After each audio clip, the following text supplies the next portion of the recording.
명심보감, 인간관계의 지혜, 사람에게 상처받지 않는 법. 어느 날 문득 가슴 한쪽이 무거워집니다. 아무도 나를 때린 적 없는데 온몸이 멍든 것처럼 아픕니다. 무엇이 나를 이렇게 만들었을까요? 돌이켜보면 그것은 말이었습니다. 누군가가 무심코 던진 말 한마디, 웃으면서 농담처럼 내뱉은 그 한마디가 내 가슴에 박혔습니다. 더 아픈 것은 그 말을 한 사람이 낯선 사람이 아니라는 것입니다. 오랜 시간 함께했던 사람입니다. 내가 마음을 주었던 사람입니다. 그 사람의 말이 가장 깊이 파고듭니다. 명심보감에 이런 구절이 있습니다.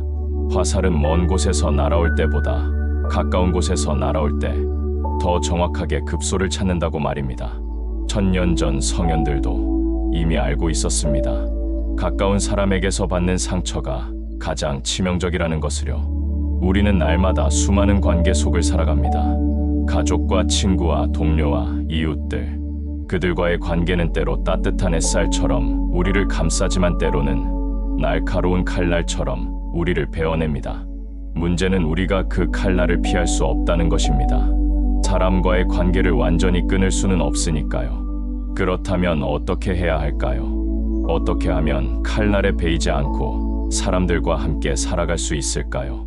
오늘 명심보감의 성심편은 우리에게 그 답을 전해줍니다. 그것은 냉정한 거절이 아닙니다. 차가운 단절도 아닙니다. 그것은 나를 지키면서도 타인과 조화롭게 살아가는 지혜입니다.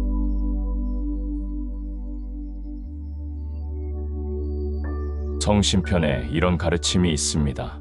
사람을 대할 때 3분만 믿고 7분은 남겨두라는 것입니다. 처음 이 말을 들었을 때 많은 사람들이 반발합니다. 그렇게 살면 진정한 관계를 맺을 수 있을까요? 그건 상대방을 의심하는 것 아닌가요? 이렇게 물어옵니다. 하지만 성현들의 의도는 다릅니다. 이것은 의심이 아닙니다. 이것은 상대방을 있는 그대로 받아들이는 성숙함입니다. 사람은 완벽하지 않습니다. 오늘 나를 사랑한다던 사람이 내일은 마음을 바꿀 수도 있습니다. 오늘 나를 위해 약속했던 사람이 내일은 그 약속을 지키지 못할 수도 있습니다. 이것은 그 사람이 나쁜 사람이라서가 아닙니다. 사람은 원래 변하는 존재이기 때문입니다. 환경이 바뀌고 상황이 달라지면 사람의 마음도 달라집니다. 이것이 인간의 본성입니다. 그렇다면 7분을 남겨둔다는 것은 무엇일까요? 그것은 실망할 준비를 하고 있으라는 뜻이 아닙니다. 그것은 나를 지킬 힘을 잃지 말라는 뜻입니다. 비유하자면 이렇습니다. 배를 타고 바다로 나갈 때 우리는 구명조끼를 입습니다. 배가 반드시 침몰할 거라고 믿어서가 아닙니다. 만약의 경우를 대비하는 것입니다. 7분을 남겨두는 것도 마찬가지입니다. 관계가 반드시 깨질 거라고 믿는 게 아니라 혹시 모를 상황에 대비하는 것입니다. 이런 태도를 가지면 놀라운 일이 벌어집니다. 상대방이 내 기대를 저버렸을 때도 무너지지 않습니다.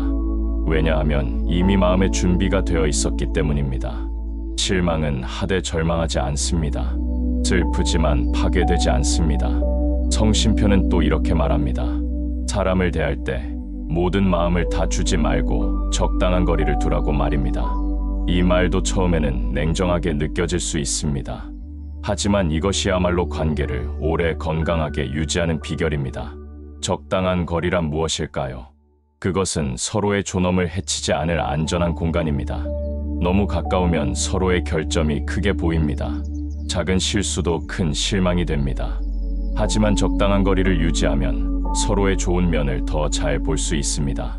거리를 둔다는 것은 상대방을 밀어내는 것이 아닙니다. 오히려 상대방을 존중하는 방식입니다.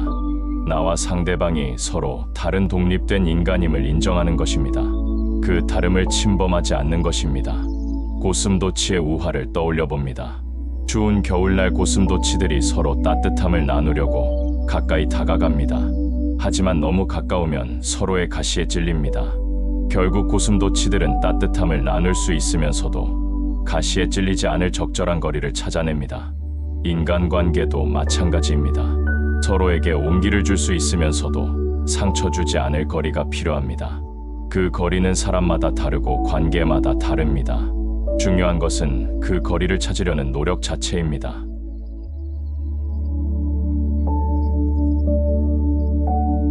명심보감의 언어편과 성심편에서 가장 강조하는 것이 바로 말조심입니다. 입은 화를 부르는 문이요, 혀는 몸을 베는 칼이라고 했습니다. 이 말은 결코 과장이 아닙니다. 우리는 하루에도 수없이 많은 말을 합니다. 그리고 그 말들 중에는 나중에 후회하게 되는 말들이 꼭 섞여 있습니다. 왜 그럴까요? 우리가 말의 무게를 가볍게 여기기 때문입니다. 특히 친한 사람들 앞에서는 더욱 그렇습니다. 친해졌다는 안도감에 나의 비밀을 너무 쉽게 털어놓습니다. 남의 험담에도 가볍게 가담합니다. 그 순간에는 별것 아닌 것처럼 느껴집니다. 하지만 내가 오늘 털어놓은 비밀은 내일 나를 공격하는 무기가 됩니다. 내가 오늘 옮긴 험담은 화살이 되어 나에게 되돌아옵니다. 세상의 비밀을 지키는 사람은 생각보다 많지 않습니다. 명심보감은 말을 아끼는 것이 단순히 실수를 줄이는 차원을 넘어 나를 보호하는 견고한 성벽을 쌓는 일이라고 말합니다. 성벽이 높고 튼튼해야 외부의 공격으로부터 안전하듯이 침묵이라는 성벽이 나를 지켜줍니다. 침묵은 무능함이 아닙니다. 그것은 내면의 힘을 밖으로 낭비하지 않는 고도의 절제입니다. 모든 것에 반응할 필요는 없습니다. 모든 질문에 대답할 의무도 없습니다. 어떤 사람이 당신에게 무례한 말을 던졌다고 생각해 봅시다. 그 순간 당신의 선택지는 두 가지입니다. 즉각적으로 반응하거나 침묵하거나. 즉각적으로 반응하면 감정의 소용돌이에 휘말립니다. 말다툼이 시작되고 서로에게 더 깊은 상처를 주게 됩니다. 하지만 침묵을 선택하면 어떻게 될까요? 상대방의 분노는 허공에서 힘을 잃습니다. 받아줄 사람이 없으니 더 이상 커질 수 없습니다. 당신은 상대방의 감정 쓰레기통이 되는 것을 거부한 것입니다. 부동심이라는 말이 있습니다. 흔들리지 않는 마음입니다. 부동심을 가진 사람은 타인의 평가나 비난에 일희일비하지 않습니다.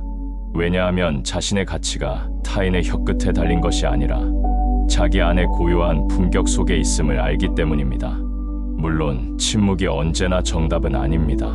때로는 말해야 할 때가 있습니다. 불의를 보고 침묵하는 것은 비겁입니다.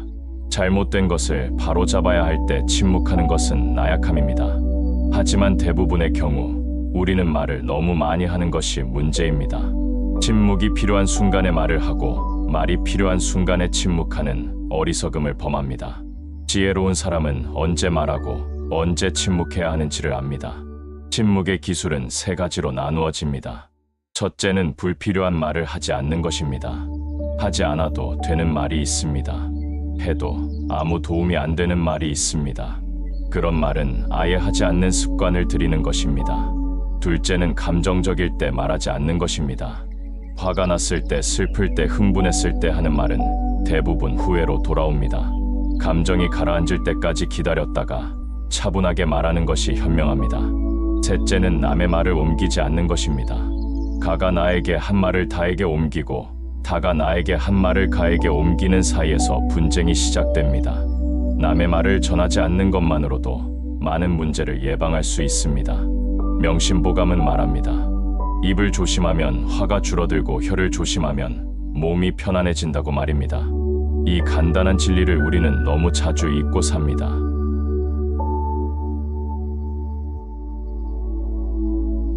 우리가 관계에서 상처받는 가장 큰 이유는 무엇일까요? 그것은 바로 기대 때문입니다. 내가 상대방에게 가진 기대가 충족되지 않을 때 우리는 실망하고 분노하고 상처받습니다.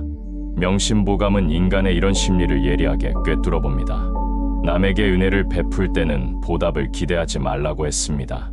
은혜를 베풀고도 원망을 듣는 경우가 많기 때문이라고 말입니다.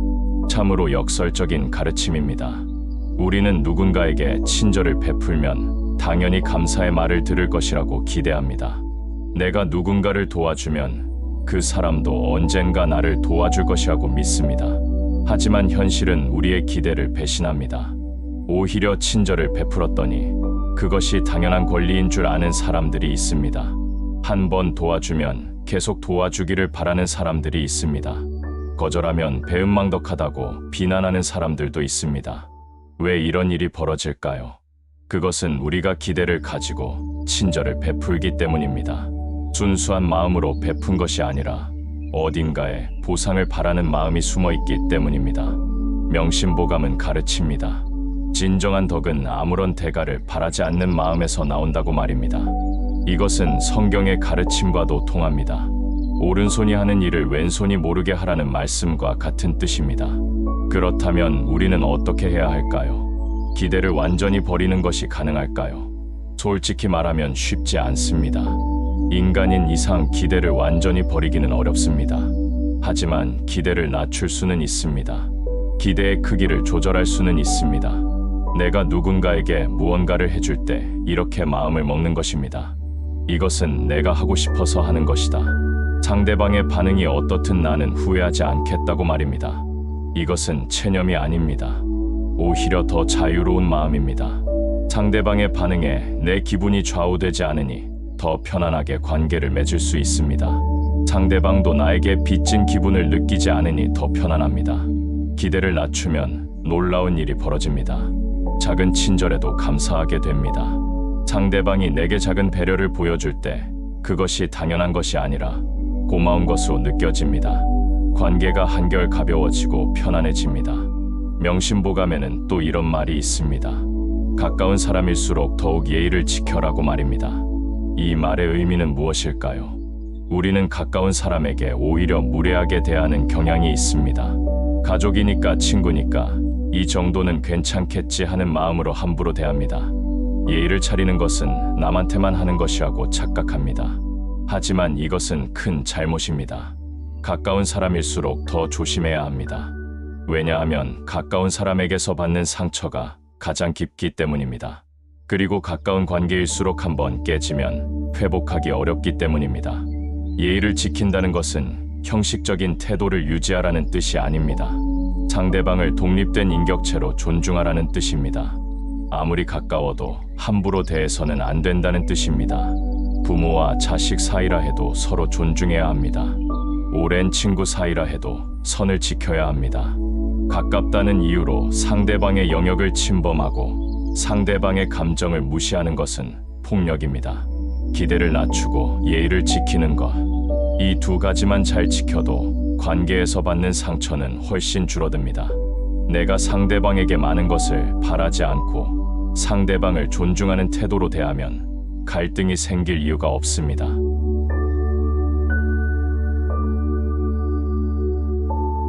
이론으로는 모두 이해했습니다.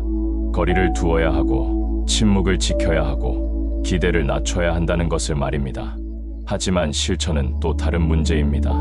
실제 상황에서 어떻게 선을 그을 수 있을까요? 첫째는 불편한 상황을 명확하게 표현하는 연습이 필요합니다. 우리는 거절하는 것을 너무 어려워합니다. 상대방의 기분이 상할까봐 미움받을까 봐 싫다는 말을 못합니다. 하지만 명확한 거절은 오히려 관계를 건강하게 만듭니다. 애매한 태도로 상대방에게 헛된 기대를 주는 것보다 처음부터 분명하게 말하는 것이 서로에게 좋습니다. 거절할 때는 변명하지 마십시오. 죄송하지만 그것은 제가 할 수 없는 일입니다. 이 한마디면 충분합니다. 긴 설명이나 변명은 오히려 상대방에게 설득의 여지를 줍니다. 중요한 것은 거절하면서도 상대방의 인격을 존중하는 것입니다. 상대방의 요청 자체를 비난하거나 조롱해서는 안 됩니다. 다만 내가 그것을 할 수 없다는 사실만 분명히 전달하면 됩니다. 둘째는 나의 감정을 소중히 여기는 습관을 들이는 것입니다. 상대방의 말이나 행동이 나를 불편하게 만들 때 그 감정을 무시하지 마십시오. 이 정도는 참아야지 별것도 아닌데 내가 예민한가 하고 자책하지 마십시오. 나의 불편함은 정당합니다. 그것은 내 몸과 마음이 보내는 경고 신호입니다. 이 상황이 나에게 좋지 않다는 신호입니다. 그 신호를 무시하지 말고 귀 기울이십시오. 불편함을 느낄 때는 그 자리를 피하는 것도 방법입니다. 대화를 중단하고 잠시 자리를 비우는 것입니다. 화장실에 가거나 물을 마시러 가거나 아니면 아예 그 자리를 떠나는 것입니다. 이것은 도망이 아닙니다. 이것은 나를 지키는 현명한 선택입니다. 내가 무너지지 않기 위해서는 때로 전략적 후퇴가 필요합니다. 셋째는 나만의 회복 루틴을 만드는 것입니다. 아무리 조심해도 관계에서 상처받는 일은 생깁니다. 중요한 것은 그 상처를 어떻게 치유하느냐입니다. 어떤 사람은 산책을 합니다. 어떤 사람은 책을 읽습니다. 어떤 사람은 음악을 듣습니다. 무엇이든 좋습니다. 나를 평온하게 만드는 활동을 찾아서 정기적으로 실천하는 것입니다. 특히 명상이나 호흡 수련은 큰 도움이 됩니다. 조용한 곳에 앉아서 호흡에만 집중하는 것입니다. 들어오는 숨과 나가는 숨을 관찰하는 것입니다. 이것만으로도 마음이 차분해집니다. 명심보감의 성현들도 매일 조용히 앉아 마음을 다스리는 시간을 가졌습니다. 이것을 좌선이라고 합니다. 현대적으로 말하면 명상입니다. 하루 10분만이라도 이런 시간을 가지면 마음의 중심이 잡힙니다. 넷째는 나를 이해해주는 사람 한두 명을 곁에 두는 것입니다. 모든 사람과 좋은 관계를 유지할 필요는 없습니다. 다만 진심으로 나를 이해하고 지지해주는 사람 한두 명만 있어도 충분합니다. 그 사람에게는 마음을 열어도 좋습니다. 그 사람에게는 나의 약한 모습을 보여도 괜찮습니다. 왜냐하면 그 사람은 나를 함부로 대하지 않을 것이기 때문입니다. 하지만 그런 사람을 찾는 것은 쉽지 않습니다. 시간이 걸립니다. 여러 번의 시행착오를 거쳐야 합니다. 조급해하지 마십시오. 천천히 찾아가면 됩니다. 다섯째는 과거의 상처를 붙잡고 있지 않는 것입니다. 누군가에게 상처받았다면 그것을 인정하고 받아들이되 그것에 매달리지는 마십시오. 과거의 상처를 계속 곱씹으면 현재의 나만 더 아픕니다. 용서하라는 말이 아닙니다. 억지로 용서할 필요는 없습니다. 다만 그 상처가 나를 지배하지 못하게 하는 것입니다.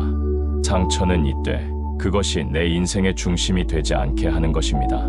명심보감에는 이런 말이 있습니다. 과거는 이미 지나갔고 미래는 아직 오지 않았으니 오직 현재에 충실하라고 말입니다. 지금 이 순간 내가 무엇을 할 수 있는지에 집중하는 것입니다.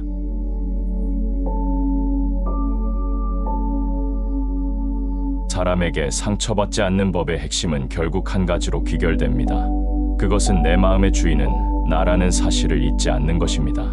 우리는 너무 자주 내 마음의 주도권을 타인에게 넘겨줍니다. 저 사람이 나를 어떻게 생각할까? 저 사람이 화내면 어떡하지? 저 사람에게 미움받으면 어떡하지 하고 걱정합니다. 하지만 잠깐만 생각해 보십시오. 내 마음이 왜 타인의 평가에 달려 있어야 합니까? 내 가치가 왜 타인의 인정에 달려 있어야 합니까? 내 행복이 왜 타인의 기분에 달려 있어야 합니까? 명심보감은 우리에게 타인을 향한 따뜻한 시선을 유지하되 그 중심에는 단단한 자아의 기둥을 세우라고 말합니다. 이것이 바로 단호한 겸허함입니다. 단호한 겸허함이란 무엇입니까? 그것은 나 자신을 소중히 여기기에 무례한 대우를 거부하는 용기입니다. 동시에 타인의 허물 또한 나의 것과 다르지 않음을 알기에 요란하게 비난하지 않는 태도입니다. 나는 소중한 존재입니다. 이것을 잊지 마십시오. 타인이 나를 함부로 대해도 되는 사람은 이 세상에 아무도 없습니다. 내가 나를 소중히 여기지 않으면 타인도 나를 소중히 여기지 않습니다. 동시에 타인도 소중한 존재입니다. 타인이 나에게 상처를 주었다고 해서 그 사람의 존재 자체를 부정해서는 안 됩니다. 그 사람도 불완전한 인간이고 실수할 수 있는 존재입니다. 중요한 것은 균형입니다. 나를 지키되 타인을 공격하지 않는 것입니다. 타인을 배려하되 나를 희생하지 않는 것입니다. 이 균형을 찾는 것이 쉽지 않지만 불가능한 것도 아닙니다. 명심보감 성심편은 우리에게 속삭입니다. 당신의 마음은 보배로운 거울과 같다고 말입니다. 그 거울에 먼지가 쌓이게 두지 마십시오. 타인의 감정과 말들이 당신의 거울을 흐려놓지 못하게 늘 닦아내십시오. 거울을 닦는다는 것은 무엇입니까? 그것은 매일 나를 돌아보는 시간을 갖는 것입니다. 오늘 나는 어떤 하루를 보냈는가? 오늘 나는 나 자신에게 떳떳한가? 오늘 나는 내가 원하는 사람답게 살았는가를 묻는 것입니다. 타인이 나를 어떻게 생각할지 고민하는 시간을 줄이십시오. 대신 내가 나를 어떻게 대하고 있는지 살피는 시간을 늘리십시오. 내가 나에게 하는 말을 점검하십시오. 나에게 너무 가혹하지는 않은지, 나를 너무 무시하지는 않는지 살펴보십시오. 내가 나의 선을 명확히 하고 스스로를 존중할 때 비로소 세상도 당신을 함부로 대하지 못합니다. 사람들은 본능적으로 압니다. 이 사람은 함부로 대해도 되는 사람인지 아닌지를 말입니다. 당신이 당신 자신을 소중히 여기면 그 기운이 밖으로 드러납니다. 말하지 않아도 알 수 있습니다. 그러면 사람들도 자연스럽게 당신을 존중하게 됩니다. 반대로 당신이 당신 자신을 하찮게 여기면 그것도 드러납니다. 그러면 사람들도 당신을 하찮게 대합니다. 이것은 잔인한 진실이지만 부인할 수 없는 사실입니다.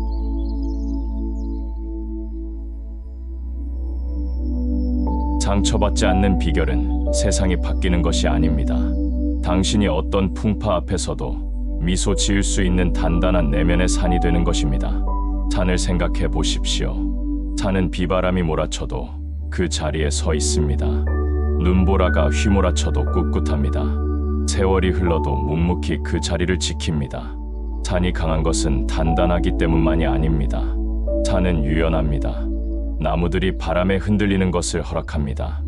물이 산을 깎아내리는 것도 받아들입니다. 하지만 산의 본질은 변하지 않습니다.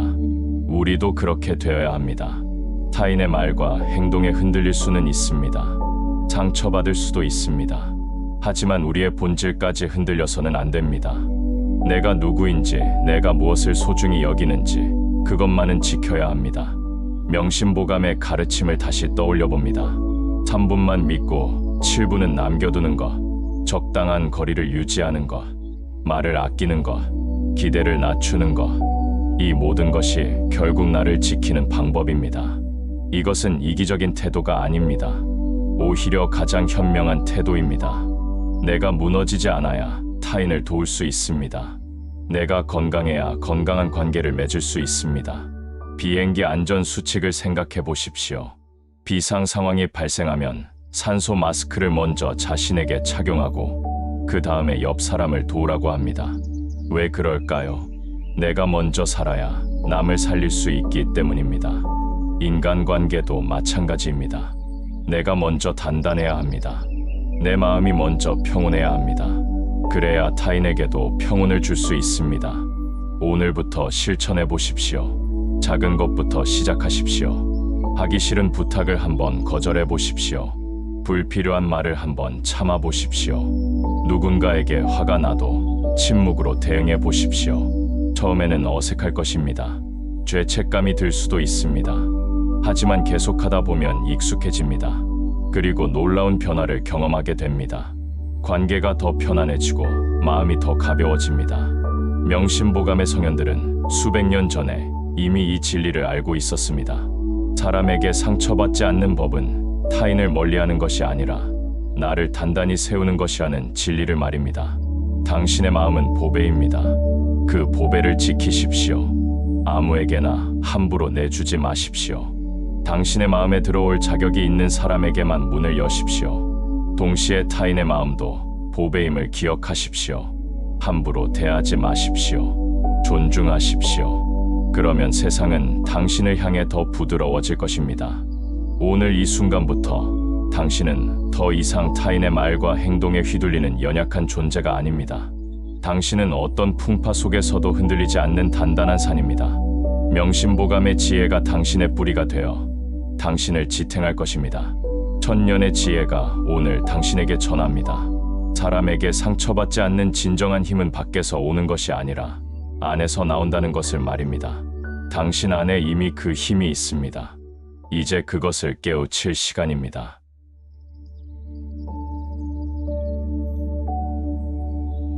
인간관계의 지혜, 가짜 인연에 속지 마라. 당신의 휴대폰을 꺼내보십시오. 저장된 연락처가 몇 개나 됩니까? 100개, 200개, 어쩌면 1000개가 넘을지도 모릅니다. 그렇다면 이제 이렇게 물어봅니다. 그 중에서 당신이 정말 힘들 때 새벽 3시에 전화할 수 있는 사람은 몇 명입니까? 침묵이 흐릅니다. 손가락을 꼽아봅니다. 1명, 2명, 아니 어쩌면 1명도 없을지 모릅니다. 이것이 우리가 마주한 슬픈 현실입니다. 연락처는 많지만 연락할 사람은 없습니다. 아는 사람은 많지만 나를 아는 사람은 없습니다. 우리는 언제부터 이렇게 되었을까요? 언제부터 인간관계가 숫자 게임이 되어버렸을까요? 친구 목록의 숫자가 나의 가치를 증명한다고 믿게 되었을까요? 명심보감 교우편에는 이런 구절이 있습니다. 술을 마시고 음식을 먹을 때 형제처럼 지내는 친구는 1000명이나 되지만 정작 급하고 어려운 처지에 놓였을 때 나를 도울 친구는 단 한 명도 없다고 말입니다. 1000년 전 성현들도 이미 알고 있었습니다.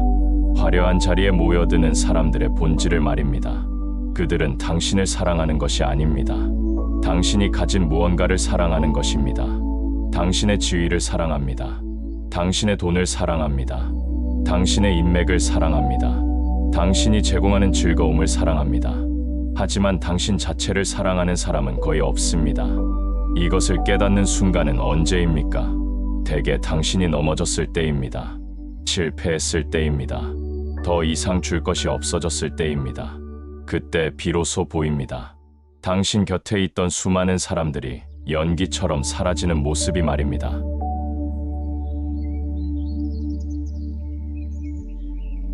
금요일 저녁입니다.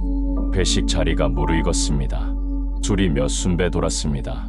사람들의 목소리가 커집니다. 서로 어깨동무를 합니다. 우리 영원한 친구야. 형님 평생 모시겠습니다. 언제든 힘들면 연락해. 이런 말들이 오갑니다. 그 순간만큼은 진심처럼 느껴집니다. 뜨거운 감정이 가슴을 채웁니다. 이 사람들과는 정말 특별한 인연이라고 믿습니다. 하지만 술이 깨면 어떻게 됩니까? 월요일 아침입니다. 회사에서 마주칩니다. 금요일의 그 뜨거운 감정은 어디로 갔을까요? 서로 어색한 미소만 짓습니다. 형식적인 인사만 나눕니다. 금요일의 약속은 아무도 기억하지 못합니다. 더 슬픈 것은 당신이 정말로 어려움에 처했을 때입니다. 당신이 회사를 잃었다고 생각해 봅시다. 사업이 망했다고 생각해 봅시다. 그렇게 자주 만나던 사람들에게 연락합니다. 형님 요즘 어떻게 지내세요? 잘 지내지. 그래 나는 요즘 정신없어서. 대답은 늘 같습니다. 한두 번 더 연락합니다. 점점 답장이 늦어집니다. 나중에는 아예 답이 없습니다. 그제야 깨닫습니다. 그들이 좋아했던 것은 나의 직함이었다는 것을, 나의 지갑이었다는 것을, 나라는 사람 자체가 아니었다는 것을 말입니다. 명심보감은 이것을 술친구라고 표현했습니다. 술이 있을 때만 나타나는 친구입니다. 정확히 말하면 친구가 아닙니다. 그들은 당신의 술을 마시러 온 것입니다. 당신을 만나러 온 것이 아닙니다. 현대에는 술친구의 종류가 더 다양해졌습니다. 돈친구가 있습니다. 당신에게 돈이 있을 때만 나타납니다. 지위친구가 있습니다. 당신이 높은 자리에 있을 때만 연락합니다. 이익친구가 있습니다. 당신에게서 얻을 것이 있을 때만 친절합니다. 이런 관계는 거래입니다. 우정이 아닙니다. 하지만 우리는 이것을 우정이라고 착각합니다. 왜 그럴까요? 외로워서입니다. 진짜 친구가 없어서입니다. 가짜라도 없는 것보다는 낫다고 생각해서입니다. 하지만 명심보감은 말합니다. 나쁜 친구를 사귀는 것은 가시덤불 속에 들어가는 것과 같다고 말입니다. 없는 것보다 더 나쁩니다. 왜냐하면 가짜 친구는 당신의 시간을 빼앗고 당신의 에너지를 소진시키고 당신의 판단력을 흐리게 만들기 때문입니다.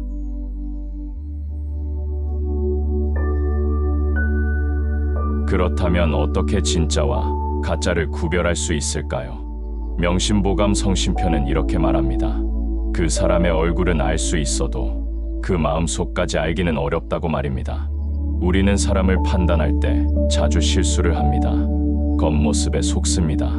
말솜씨에 현혹됩니다. 첫인상에 기만당합니다. 말을 잘하는 사람이 있습니다. 당신을 칭찬합니다. 당신의 기분을 좋게 만듭니다. 당신이 듣고 싶어 하는 말을 정확히 알고 그 말을 해줍니다. 당신은 기분이 좋습니다. 이 사람은 나를 이해하는구나 생각합니다. 하지만 잠깐만 생각해 보십시오. 그 사람이 정말로 당신을 이해하는 것일까요? 아니면 당신을 조종하려는 것일까요? 당신에게서 무언가를 얻으려는 것일까요? 가머니설이라는 말이 있습니다. 달콤한 말과 아첨하는 얼굴입니다. 이것은 오래된 속임수입니다. 하지만 여전히 많은 사람들이 이것에 넘어갑니다. 왜 그럴까요? 우리가 칭찬받고 싶어 하기 때문입니다. 인정받고 싶어 하기 때문입니다. 반대로 당신에게 쓴소리를 하는 사람이 있습니다. 당신의 잘못을 지적합니다. 당신이 듣기 싫어하는 말을 합니다. 당신은 기분이 나쁩니다. 이 사람은 나를 싫어하는구나 생각합니다. 하지만 잠깐만 생각해 보십시오. 그 사람이 정말로 당신을 싫어하는 것일까요? 아니면 당신을 진심으로 걱정하는 것일까요? 당신이 잘 되기를 바라는 것일까요? 명심보감은 말합니다. 중언은 귀에 거슬리지만 행실에는 이롭고 좋은 약은 입에 쓰지만 병에는 이롭다고 말입니다. 진짜 친구는 당신의 귀를 즐겁게 하는 사람이 아니라 당신의 인생을 걱정하는 사람입니다. 그렇다면 어떻게 사람의 진심을 알 수 있을까요? 시간입니다. 시간이라는 여과기를 거쳐야 합니다. 사람의 본질은 시간이 지나야 드러납니다.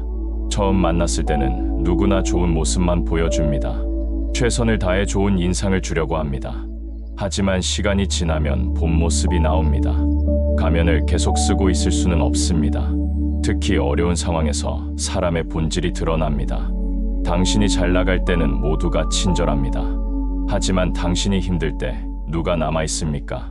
그 사람이 진짜입니다. 작은 일에서도 사람을 볼 수 있습니다.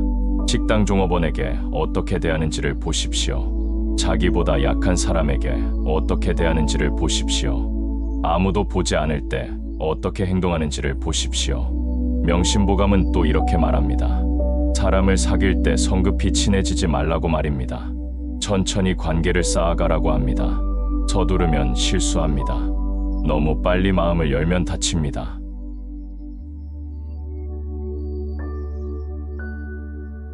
착한 사람이 있습니다.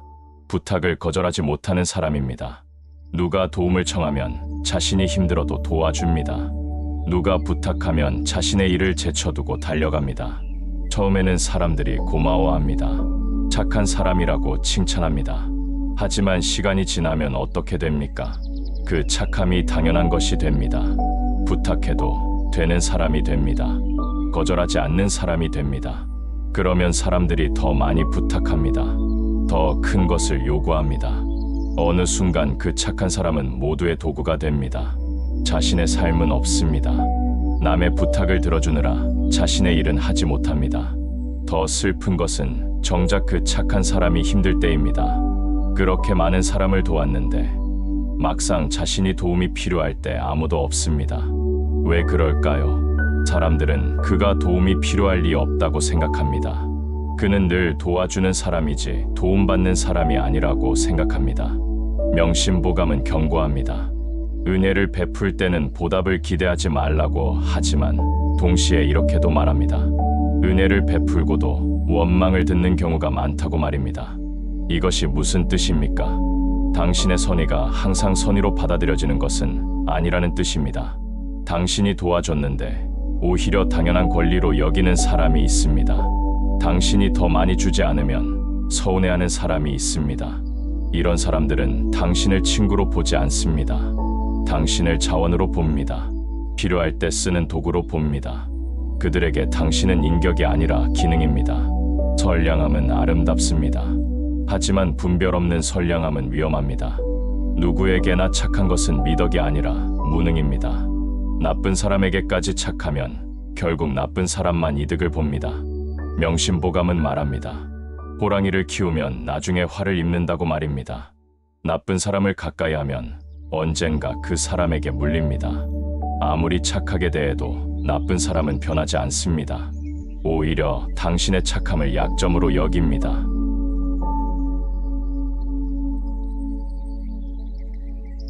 우리는 관계를 자꾸 채우려고 합니다. 더 많은 사람을 만나려고 합니다. 더 넓은 인맥을 쌓으려고 합니다. 하지만 이것은 잘못된 방향입니다. 관계에도 단식이 필요합니다. 비워내는 시간이 필요합니다. 불필요한 관계를 정리하는 용기가 필요합니다. 당신의 에너지는 무한하지 않습니다. 당신의 시간도 무한하지 않습니다. 그 귀한 자원을 누구에게 쓸 것입니까? 당신을 소진시키는 사람에게 쓸 것입니까? 아니면 당신을 채워주는 사람에게 쓸 것입니까? 명심보감은 말합니다. 나쁜 친구를 사귀는 것은 가시덤불 속에 들어가는 것과 같다고 말입니다. 가시덤불에서 빠져나오려면 상처를 감수해야 합니다. 관계를 정리할 때도 마찬가지입니다. 어느 정도의 불편함과 죄책감은 감수해야 합니다. 하지만 그것은 필요한 고통입니다. 독초를 뽑아낼 때의 고통입니다. 그 고통을 견뎌야 정원이 건강해집니다. 독이 되는 관계를 정리해야 건강한 관계를 키울 공간이 생깁니다. 어떤 관계를 정리해야 할까요? 첫째는 당신을 소진시키는 관계입니다. 만나고 나면 기진맥진합니다. 에너지가 바닥납니다. 이런 관계는 당신에게 독입니다. 둘째는 일방적인 관계입니다. 당신만 주고 상대방은 받기만 합니다. 당신만 노력하고 상대방은 당연하게 여깁니다. 이런 관계는 지속될 수 없습니다. 셋째는 부정적인 관계입니다. 만날 때마다 험담과 불평만 쏟아냅니다. 당신의 꿈을 비웃습니다. 당신의 성공을 시기합니다. 이런 사람은 당신의 발목을 잡습니다. 넷째는 거짓된 관계입니다. 앞에서는 웃지만 뒤에서는 험담합니다. 필요할 때만 연락합니다. 이익이 있을 때만 친절합니다. 이런 관계는 언젠가 당신을 배신합니다. 이런 관계를 정리하는 것은 쉽지 않습니다. 죄책감이 듭니다. 냉정한 사람이 되는 것 같습니다. 하지만 이것은 냉정함이 아니라 지혜입니다. 자신을 지키는 것입니다. 명심보감은 말합니다. 자신을 아끼지 않으면 남도 당신을 아끼지 않는다고 말입니다. 내가 나를 소중히 여겨야 남들도 나를 소중히 여깁니다.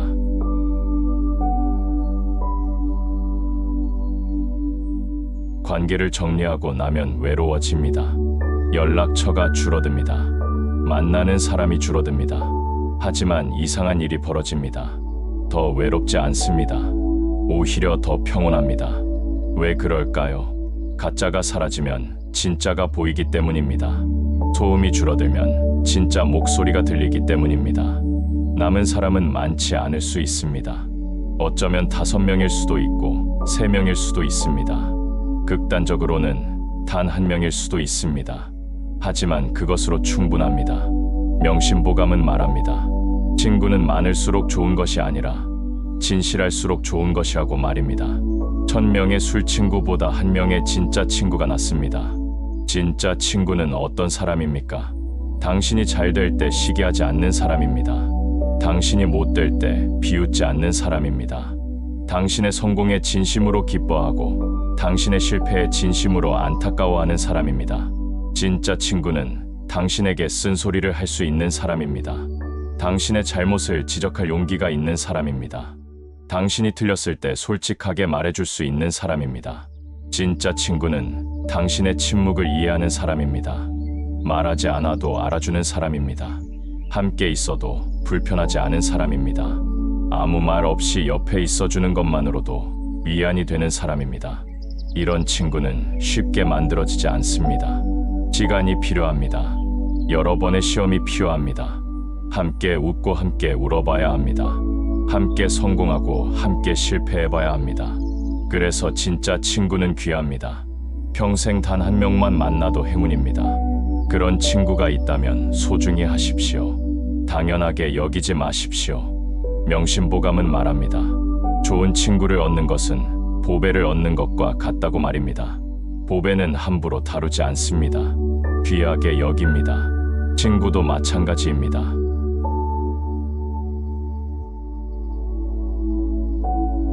관계의 단식을 하다 보면 깨닫는 것이 있습니다. 가장 중요한 관계는 나와 나의 관계라는 것입니다. 내가 나에게 어떤 친구인가가 가장 중요합니다. 많은 사람들이 타인에게서 위로를 찾습니다. 타인에게서 인정을 구합니다. 타인에게서 사랑을 바랍니다. 하지만 그 전에 자신에게 먼저 물어야 합니다. 나는 나에게 좋은 친구인가를 말입니다. 나는 나를 위로하고 있습니까? 나는 나를 인정하고 있습니까? 나는 나를 사랑하고 있습니까? 이 질문에 제대로 답할 수 있는 사람이 얼마나 될까요? 우리는 자신에게 가장 가혹합니다. 자신의 실수는 용서하지 못합니다. 자신의 약점을 혐오합니다. 자신에게 끊임없이 채찍질합니다. 이것은 자기 학대입니다. 명심보감은 말합니다. 자신의 마음을 다스리지 못하면 남의 마음도 얻을 수 없다고 말입니다. 내가 나에게 친절하지 못하면 남에게도 진정으로 친절할 수 없습니다. 나 자신과 좋은 관계를 맺는 것부터 시작해야 합니다. 나의 장점을 인정하는 것입니다. 나의 단점을 받아들이는 것입니다. 나에게도 실수할 권리가 있음을 이해하는 것입니다. 혼자 있는 시간을 즐기는 법을 배워야 합니다. 고독을 외로움으로 느끼지 않는 법을 배워야 합니다. 나 자신과 대화하는 법을 배워야 합니다. 고독 속에서 우리는 자신을 발견합니다. 시끄러운 세상에서는 들을 수 없었던 내면의 목소리를 듣습니다. 다른 사람의 기대가 아니라 나 자신의 욕구를 알게 됩니다. 명심보감은 말합니다. 홀로 있을 때 행실을 삼가라고 말입니다. 이것은 감시의 의미가 아닙니다. 혼자 있을 때야말로 진정한 나를 만날 수 있다는 의미입니다. 나 자신이 든든한 친구가 되면 더 이상 가짜 인연에 속지 않습니다. 왜냐하면 외롭지 않기 때문입니다. 누군가의 인정이 절실하지 않기 때문입니다. 혼자서도 충분히 행복하기 때문입니다. 그러면 관계가 더 건강해집니다. 필요해서 사귀는 것이 아니라 선택으로 사귑니다. 외로움을 채우려고 만나는 것이 아니라 기쁨을 나누려고 만납니다.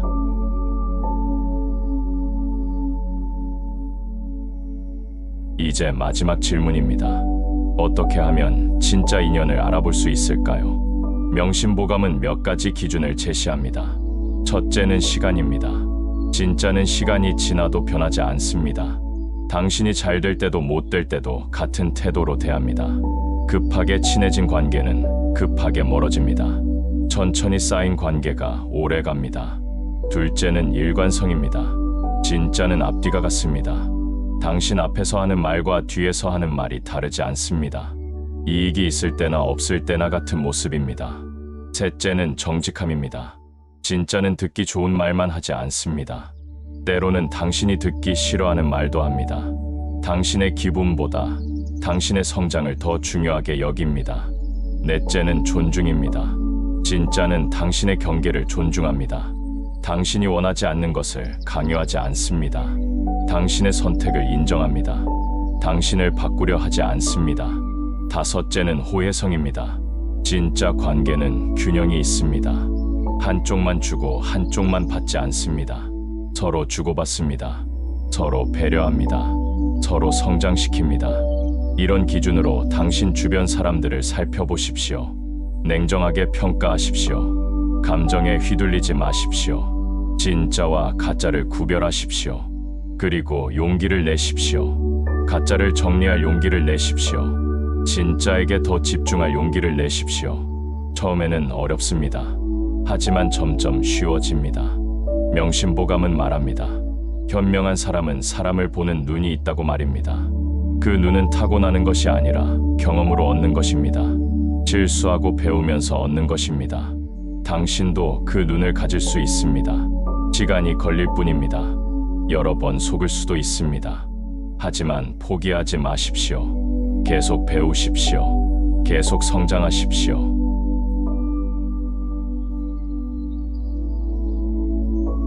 오늘 우리는 명심보감을 통해 가짜 인연에 대해 배웠습니다. 술친구와 진짜 친구의 차이를 배웠습니다.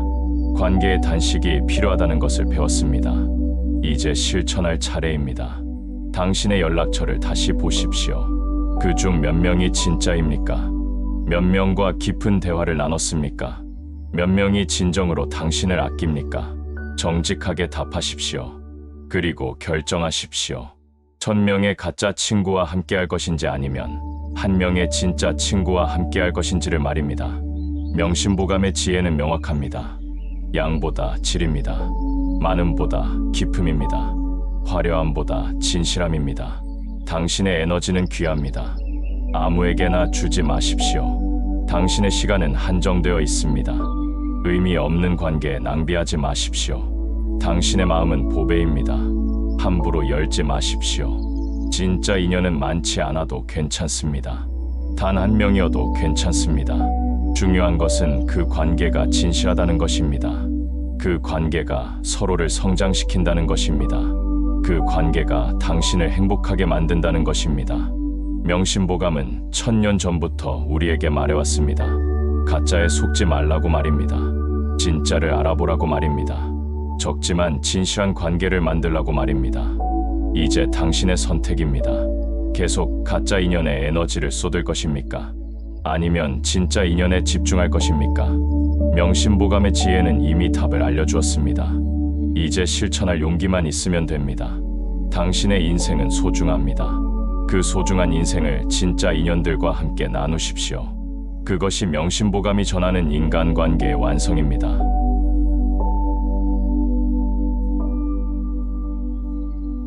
인간관계의 지혜, 진정한 우정은 어디에 있는가?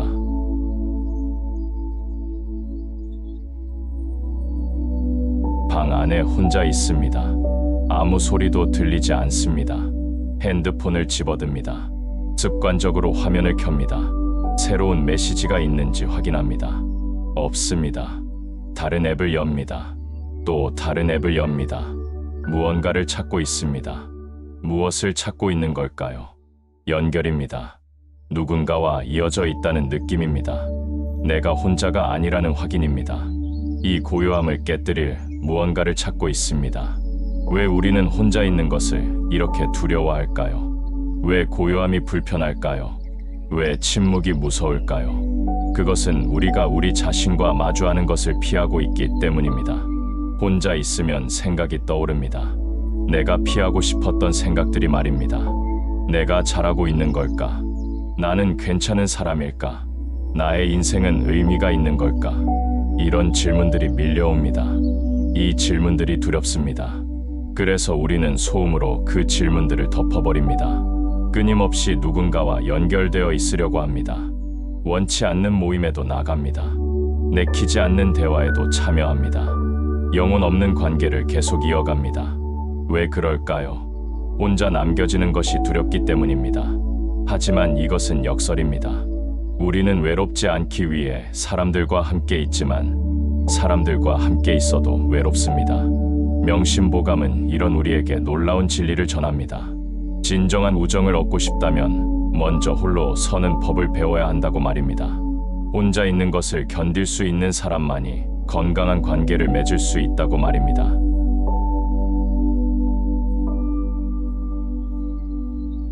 고독과 외로움은 다릅니다.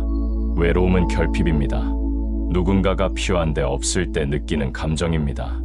내가 비어있고 그 빈자리를 채워줄 누군가를 찾는 상태입니다. 하지만 고독은 충만함입니다. 혼자 있어도 편안한 상태입니다. 내가 나로 충분한 상태입니다. 누군가가 곁에 있으면 좋지만 없어도 괜찮은 상태입니다. 외로운 사람은 타인에게 의존합니다. 타인이 내 공허함을 채워주기를 바랍니다. 타인이 내 존재의 의미를 증명해 주기를 바랍니다. 이것은 건강하지 못한 관계의 시작입니다. 왜냐하면 그 관계는 필요해서 나온 것이기 때문입니다. 사랑에서 나온 것이 아니라 결핍에서 나온 것이기 때문입니다. 그런 관계는 상대방에게 짐이 됩니다. 상대방이 나의 공허함을 책임져야 하기 때문입니다. 반면 고독을 아는 사람은 타인에게 의존하지 않습니다. 타인과 함께 있는 것은 선택입니다. 필요가 아니라 즐거움입니다. 의무가 아니라 기쁨입니다. 이런 사람과의 관계는 가볍습니다. 서로에게 부담이 되지 않습니다. 서로를 구속하지 않습니다. 각자 독립된 개인으로 서 있으면서 함께 걸어갑니다. 명심보감은 말합니다. 홀로 있을 때 행실을 삼가라고 말입니다. 이것은 감시의 의미가 아닙니다. 혼자 있을 때야말로 진정한 나를 만날 수 있다는 의미입니다. 혼자 있을 때 우리는 가면을 벗습니다. 남에게 보여주려고 꾸미지 않습니다. 있는 그대로의 나와 마주합니다. 이 시간이 불편하다면 그것은 내가 나 자신과 좋은 관계를 맺고 있지 못하다는 신호입니다. 나 자신과 좋은 관계를 맺어야 합니다. 나를 알아야 합니다. 나를 받아들여야 합니다. 나를 사랑해야 합니다. 그래야 타인과도 건강한 관계를 맺을 수 있습니다.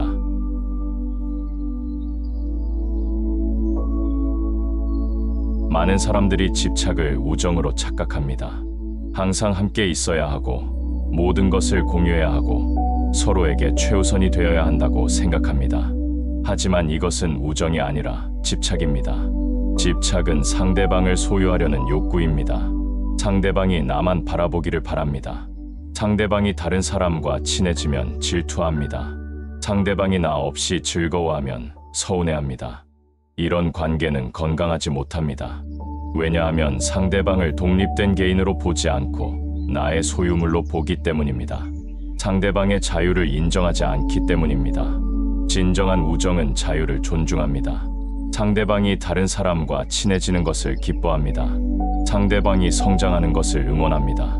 상대방이 나 없이도 행복하기를 바랍니다. 이것이 가능한 것은 내가 충만하기 때문입니다. 내가 나로 충분하기 때문입니다. 상대방이 나를 채워주지 않아도 되기 때문입니다. 명심보감 교우편에는 이런 구절이 있습니다. 군자의 사귐은 물처럼 담백하고 소인의 사귐은 단술처럼 달콤하다고 말입니다. 단술은 처음에는 달콤합니다. 강렬합니다. 중독성이 있습니다. 하지만 금방 질립니다. 계속 마시면 속이 쓰립니다. 결국 괴롭습니다. 집착의 관계가 그렇습니다. 처음에는 뜨겁습니다. 열정적입니다. 모든 것을 함께합니다.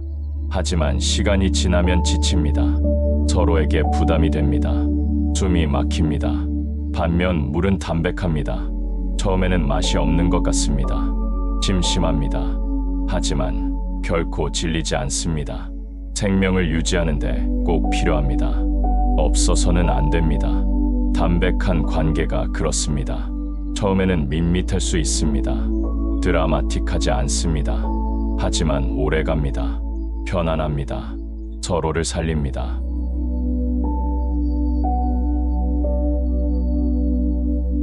물처럼 담백하다는 것은 무엇일까요? 그것은 집착하지 않는다는 뜻입니다. 소유하려 하지 않는다는 뜻입니다. 구속하지 않는다는 뜻입니다. 물은 어떤 그릇에나 담깁니다. 네모난 그릇에 담으면 네모가 되고 둥근 그릇에 담으면 둥글게 됩니다. 하지만 물 자체는 변하지 않습니다. 물은 물입니다. 담백한 관계도 그렇습니다. 상대방의 모양에 맞춥니다. 상대방을 있는 그대로 받아들입니다. 하지만 나 자신을 잃지 않습니다. 나는 나로 남습니다. 물은 낮은 곳으로 흐릅니다. 높은 곳을 차지하려 하지 않습니다. 겸손합니다. 하지만 물이 없으면 생명이 없습니다. 물은 가장 중요한 것입니다. 담백한 관계도 그렇습니다. 자랑하지 않습니다. 과시하지 않습니다. 조용합니다. 하지만 없어서는 안 됩니다. 가장 소중합니다. 물은 시끄럽지 않습니다. 조용히 흐릅니다. 하지만 바위도 뚫습니다. 부드럽지만 강합니다. 약해 보이지만 가장 강합니다. 담백한 관계도 그렇습니다. 드라마틱하지 않습니다. 조용합니다. 하지만 오래갑니다. 시간이 지날수록 깊어집니다. 어떤 시련도 견뎌냅니다. 명심보감은 이런 관계를 이상으로 제시합니다. 뜨겁지도 차갑지도 않은 관계입니다. 집착하지도 무관심하지도 않은 관계입니다. 가깝지도 멀지도 않은 적당한 거리의 관계입니다. 이런 관계를 맺으려면 어떻게 해야 할까요? 먼저 내가 담백해져야 합니다. 내 안의 욕심을 비워야 합니다. 상대방에게서 무언가를 얻으려는 마음을 내려놓아야 합니다. 상대방을 이용하려는 마음도 버려야 합니다. 상대방을 소유하려는 마음도 버려야 합니다. 상대방을 통해 나를 증명하려는 마음도 버려야 합니다. 그냥 있는 그대로 만나야 합니다. 목적 없이 만나야 합니다. 기대 없이 만나야 합니다. 그저 함께 있는 것만으로 좋은 관계입니다.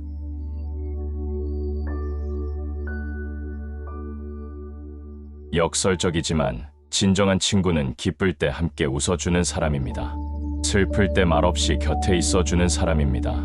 하지만 내 슬픔을 대신 짊어지려 하지 않는 사람입니다. 많은 사람들이 착각합니다. 친구라면 내 슬픔을 나누어 가져야 한다고 생각합니다. 내 문제를 함께 해결해야 한다고 생각합니다. 하지만 이것은 친구에게 짐을 지우는 것입니다. 내 슬픔은 내 것입니다. 내 문제는 내가 해결해야 합니다. 친구는 옆에서 응원해 줄 수 있습니다. 위로해 줄 수 있습니다. 하지만 대신 살아줄 수는 없습니다. 명심보감은 말합니다. 각자의 업은 각자가 짊어져야 한다고 말입니다. 누구도 대신할 수 없다고 말입니다. 이것은 냉정한 말이 아니라 현실입니다. 진정한 친구는 내가 내 슬픔을 견딜 수 있도록 힘을 줍니다. 내가 내 문제를 해결할 수 있도록 격려합니다. 하지만 대신 해결해 주려 하지 않습니다. 왜냐하면 그것은 나의 성장 기회를 빼앗는 것이기 때문입니다. 나를 약하게 만드는 것이기 때문입니다. 진정으로 나를 아끼는 사람이라면 나를 의존적으로 만들지 않습니다. 반대로 기쁨은 함께 나눕니다. 내가 성공했을 때 진심으로 기뻐해 줍니다. 시기하지 않습니다. 질투하지 않습니다. 나의 성공이 자기 일처럼 기쁩니다. 이것이 진짜 친구의 표시입니다. 내가 잘 될 때 진심으로 축하해 주는 사람입니다. 내가 못 될 때 비웃지 않는 사람입니다. 세상에는 내가 못 되기를 바라는 사람들이 있습니다. 내가 실패하면 속으로 기뻐하는 사람들이 있습니다. 이런 사람들은 친구가 아닙니다. 진짜 친구는 내가 잘 되는 것을 진심으로 바랍니다. 내가 성장하는 것을 응원합니다. 내가 행복한 것을 기뻐합니다.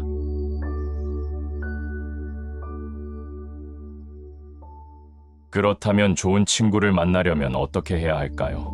명심보감은 답합니다. 내가 먼저 좋은 사람이 되라고 말입니다. 성신편에는 이런 구절이 있습니다. 향기로운 꽃에는 나비가 스스로 모여들고 썩은 고기에는 파리만 꼬인다고 말입니다. 이것은 유유상종의 원리입니다. 같은 종류끼리 모인다는 뜻입니다. 내가 어떤 사람이냐에 따라 내 주변에 모이는 사람이 결정됩니다. 내가 부정적이면 부정적인 사람들이 모입니다. 내가 험담을 하면 험담하는 사람들이 모입니다. 내가 이익만 추구하면 이익만 추구하는 사람들이 모입니다. 반대로 내가 긍정적이면 긍정적인 사람들이 모입니다. 내가 진실하면 진실한 사람들이 모입니다. 내가 덕을 쌓으면 덕 있는 사람들이 모입니다. 이것은 신비한 일이 아닙니다. 자연스러운 일입니다. 사람들은 본능적으로 자기와 비슷한 사람을 알아봅니다. 같은 주파수를 가진 사람들끼리 공명합니다. 그러므로 좋은 친구를 만나고 싶다면 먼저 내가 좋은 사람이 되어야 합니다. 이것이 가장 확실한 방법입니다. 좋은 사람이 되려면 어떻게 해야 할까요? 명심보감은 말합니다. 매일 자신을 돌아보라고 말입니다. 오늘 나는 어떤 말을 했는가? 오늘 나는 어떤 생각을 했는가? 오늘 나는 어떤 행동을 했는가를 살펴보라고 합니다. 작은 것부터 시작해야 합니다. 거짓말을 하지 않습니다. 험담을 하지 않습니다.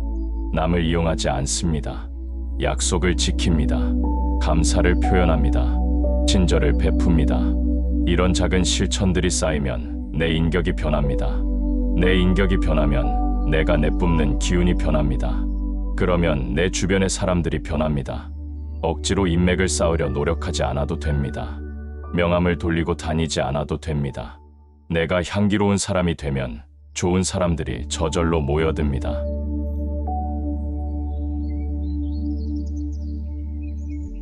진정한 우정은 항상 붙어 있는 것이 아닙니다. 오히려 적당한 거리를 유지합니다. 멀리서 응원합니다. 서로의 삶을 존중합니다. 자주 연락하지 않아도 괜찮습니다. 자주 만나지 않아도 괜찮습니다. 중요한 것은 필요할 때 서로가 있다는 것을 아는 것입니다. 명심보감은 말합니다. 진정한 친구는 멀리 있어도 가깝고 가짜 친구는 가까이 있어도 멀다고 말입니다. 물리적인 거리는 중요하지 않습니다. 마음의 거리가 중요합니다. 매일 만나도 마음이 멀면 소용없습니다. 1년에 한 번 만나도 마음이 가까우면 충분합니다. 진정한 친구는 내 일상을 간섭하지 않습니다. 내 선택을 존중합니다. 내 삶의 방식을 인정합니다. 나를 바꾸려 하지 않습니다. 대신 멀리서 지켜봅니다. 내가 잘 되는 것을 바라봅니다. 내가 행복하기를 기도합니다. 내가 힘들 때 언제든 달려올 준비가 되어 있습니다. 이런 관계는 부담이 없습니다. 서로에게 의무를 지우지 않습니다. 서로에게 기대를 강요하지 않습니다. 그저 있는 것만으로 위안이 됩니다. 연락이 뜸해도 서운해하지 않습니다. 바쁜 것을 이해합니다. 각자의 삶이 있다는 것을 압니다. 그래서 오히려 더 편안합니다. 가끔 연락이 옵니다. 안부를 묻습니다. 그 안부가 진심으로 느껴집니다. 형식적이지 않습니다. 그 한 통의 메시지가 따뜻합니다. 이것이 명심보감이 말하는 물 같은 사귐입니다. 담백하지만 없어서는 안 됩니다. 드러나지 않지만 가장 소중합니다.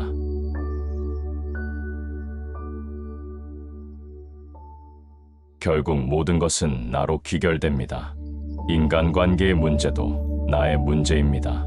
타인이 문제가 아니라 내가 문제입니다. 명심보감은 일관되게 이것을 강조합니다. 남을 탓하지 말고 나를 돌아보라고 말입니다. 타인을 바꾸려 하지 말고 나를 변화시키라고 하고 말입니다. 내가 변하면 세상이 변합니다. 내가 맑아지면 내가 보는 세상도 맑아집니다. 내가 평온해지면 내가 만나는 사람들도 평온해집니다. 이것은 마법이 아닙니다. 당연한 이치입니다.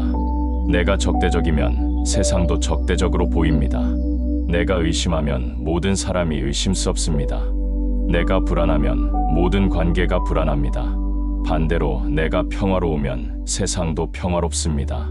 내가 신뢰하면 사람들도 신뢰할 만합니다. 내가 안정되면 관계도 안정됩니다. 그러므로 관계를 개선하고 싶다면 먼저 나를 개선해야 합니다. 나를 닦아야 합니다. 매일 조금씩 나를 닦아야 합니다. 명심보감 성심편은 우리의 마음을 거울에 비유합니다. 거울은 본래 밝습니다. 하지만 먼지가 쌓이면 흐려집니다. 매일 닦아야 밝음을 유지할 수 있습니다. 우리 마음도 그렇습니다. 본래는 맑습니다. 하지만 욕심과 분노와 집착이 쌓이면 흐려집니다. 매일 닦아야 맑음을 유지할 수 있습니다. 어떻게 닦을까요? 반성입니다. 매일 밤 오늘 하루를 돌아보는 것입니다. 오늘 나는 어떤 사람이었는가를 묻는 것입니다.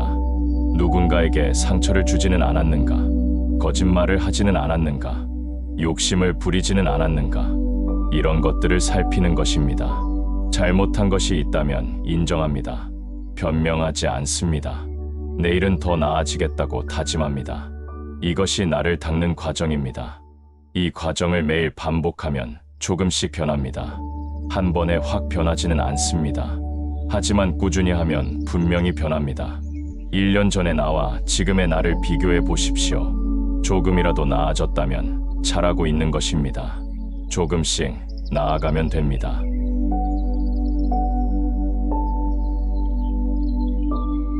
명심보감이 전하는 인간관계의 최종 목표는 무엇일까요? 그것은 혼자여도 외롭지 않은 상태입니다. 누군가와 함께 있어도 자유로운 상태입니다. 이것은 무관심이나 고립을 뜻하지 않습니다. 오히려 반대입니다. 내가 충만하기 때문에 타인을 더 잘 사랑할 수 있는 상태입니다. 내가 자유롭기 때문에 타인에게도 자유를 줄 수 있는 상태입니다. 내가 나로 충분할 때 비로소 건강한 관계를 맺을 수 있습니다. 타인에게 의존하지 않기 때문입니다. 타인을 소유하려 하지 않기 때문입니다. 타인을 통해 나를 증명하려 하지 않기 때문입니다. 그저 있는 그대로 만납니다. 목적 없이 만납니다. 기대 없이 만납니다. 함께 있는 것만으로 즐겁습니다. 헤어져도 슬프지 않습니다. 언젠가 다시 만날 것을 압니다. 이런 상태에 이르면 모든 관계가 달라집니다. 더 이상 관계에 휘둘리지 않습니다. 관계 때문에 상처받지 않습니다. 관계 때문에 불안해하지 않습니다. 누군가 나를 떠나가도 괜찮습니다. 그것은 그 사람의 선택입니다. 존중합니다. 원망하지 않습니다. 감사했던 시간을 기억합니다. 누군가 새로 들어와도 괜찮습니다. 환영합니다. 하지만 집착하지 않습니다. 그 사람도 언젠가 떠날 수 있음을 압니다. 그것도 괜찮습니다. 이것이 명심보감이 말하는 완성된 관계입니다. 집착도 없고 무관심도 없습니다. 기대도 없고 실망도 없습니다. 그저 있는 그대로 만나고 있는 그대로 헤어집니다.